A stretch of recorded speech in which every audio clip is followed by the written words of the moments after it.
Dad's voice was thick with entitlement when he said it. Everything you have is because of us. He stood in my kitchen like it was an extension of his own home, arms folded, chin tilted just enough to make it clear this wasn't a discussion. It was a decree. Mom hovered near the doorway, scanning my furniture, my shelves, my life, like she was mentally tagging what they'd rearrange once they moved in. That was the moment. Not when they sold their house, not when they gave nearly $500,000 to my brother and left me with nothing. No. It was when they stepped into my space, dripping with the arrogance of people who believed blood ties made them landlords. Backstory setup. We weren't always like this. When I was younger, I believed my parents loved me and my brother equally. They told me so, and I believed them, the kind of blind faith only a child can have.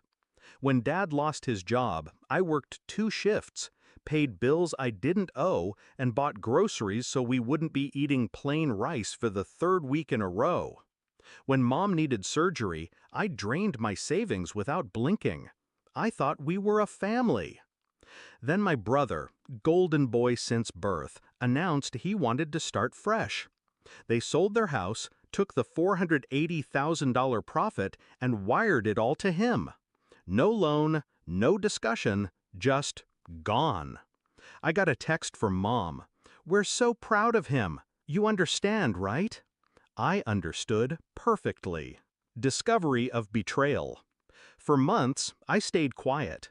I kept paying my own rent, my own bills, watching them visit my brother's new 5-bedroom house like he'd achieved something extraordinary.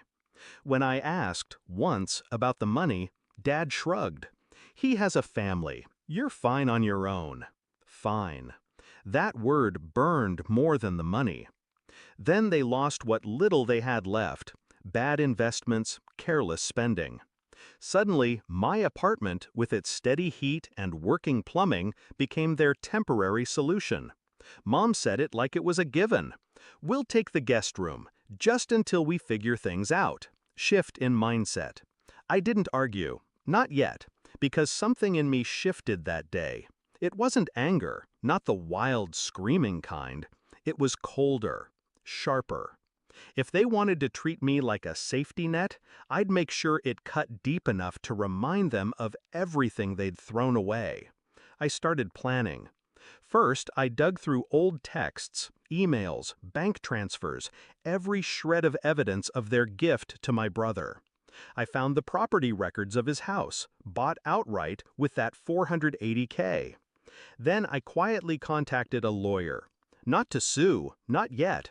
I just needed advice on tenancy laws, eviction processes, and what my rights were if they tried to stay without permission. Execution of the plan. I let them believe they were moving in. Dad even brought boxes 2 weeks early. I smiled, made coffee, asked about the weather. In the meantime, I had my locks upgraded. My lease revised with an explicit no additional residence clause. Landlord's signature fresh and binding. I also scheduled my vacation for the week they planned to settle in. Didn't tell them, just let them pack. The night before, I invited them over for dinner. The table was set, lights low. Halfway through the meal, I slid a folder across to Dad. Inside, copies of the wire transfer to my brother. Screenshots of their texts about giving him everything. My revised lease. A notarized letter stating they had no permission to live here. Dad's jaw tightened. What is this supposed to be? I leaned back. A reminder. You gave away your safety net. I am not a storage unit for your mistakes. Mom started to speak, but I cut her off. You told me he deserved everything because he had a family. You never thought about what I might need. And now you think you can just walk in and take? I smiled then, not kindly. You can't. Dad's face reddened, but there was nowhere for him to go. You're ungrateful. That word. I almost laughed.